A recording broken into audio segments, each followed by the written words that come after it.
Hey now, it's Sharon, and I'm back to share another idea on how to reform the police. If you're new to the channel, I'm a retired detective. I worked for 20 years for a southeastern city in the US, and I was also in the military. I'm sharing my experiences along with my perspectives and my opinion in hopes of reforming the police on an individual basis, individual by individual. And so this is the second week I talk about officer self-care. Excuse me. And some of the things that I did in order to care for myself mentally as well as physically, especially on the mental part. And so with that being said, I want to share something that I thought about. I still do it. It's been 5 years now. Let's see, almost 5 years since I've been retired. And I can still listen to 3 or 4 different conversations at the same time. When I was policing, the police radio, just for instance, I'll give you the environment within the patrol vehicle. You have the police radio playing. You have the regular radio playing. You have the window down, and you have your personal cell phone on and the city cell phone, if you will. And all of these things could be going, maybe not the phones, but the radio, the police radio, the regular radio, and the outside noise. And I'm listening for anybody that's outside, any distress or hey. I'm listening to the police radio for my particular radio number and call if I'm going to be dispatched. And then I'm listening to the radio, trying to enjoy just the day.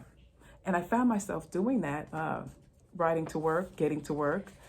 And I was like, wow, the different voices that we hear and just the traffic of it all. I call it traffic because it's a bunch of traffic coming in. And then when I hear my radio number, I'm able to tune out all the other traffic and zoom in on what the dispatcher's saying.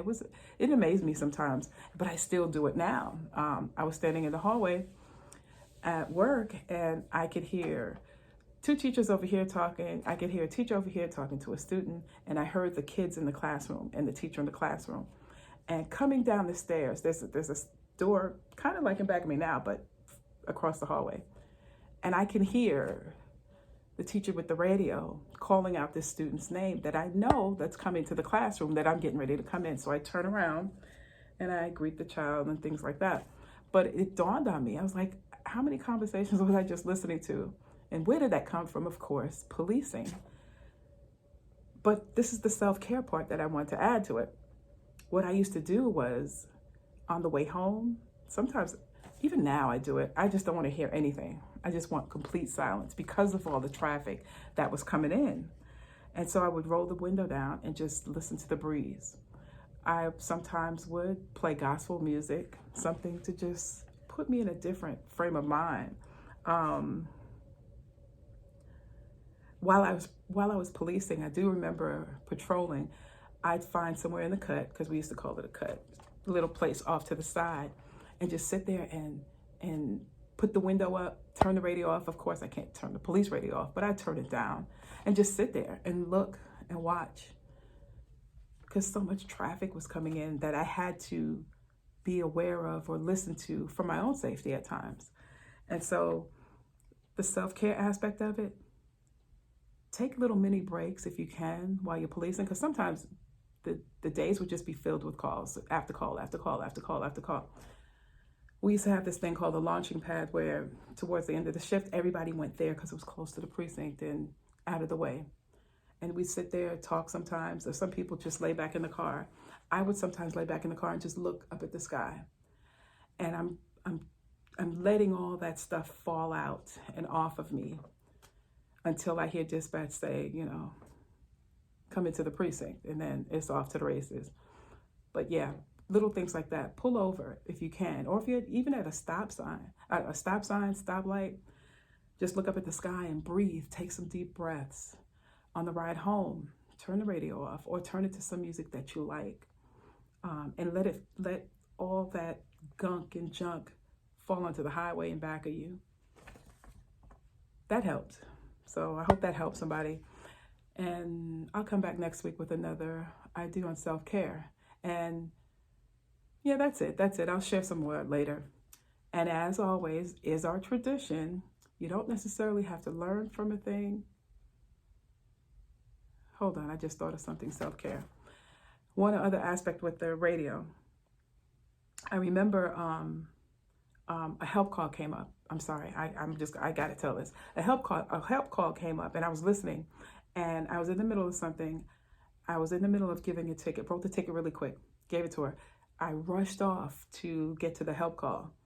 And as I was going to the help call, I almost had two accidents. Two accidents. Trying to listen, I hear the person struggling, and your adrenaline's up. Excuse me. And I almost have two accidents. And that goes back to the last video I talked about. I almost have two accidents, and a voice is telling me, slow down, but I really want to get there and help. And now I hear all this tussling. The person is struggling and fighting, and you just want to get there. This ties into the last video. Listen to that voice. Slow down, because there are other officers that are probably closer than you, and get there safely. Because God forbid if I had gotten into an accident, somebody had gotten hurt. I don't even want to think about that part. But that's the other part of the self-care aspect. Listen to that voice. Listen to that inner voice that's telling you, okay, some people call it the gut feeling. I forgot about that. A gut feeling, if you will. Listen to it. Listen to it. And I'll leave it at that.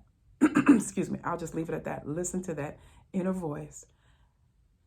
And with the radio traffic, at the end of the day, you're on your way home, either listen to some music that you enjoy, or just put the window down and just be quiet, but breathe deep, and let all that gunk out on the highway, okay? And that's really it. I'm going to come back next week. All right. As I take a look at our online store, the link is in the description. I made some books. I created some notebooks. The links for those are in the description. Take you right to Amazon. And as always remember, you don't necessarily have to go through a thing to learn from it. Talk to you guys later. Bye.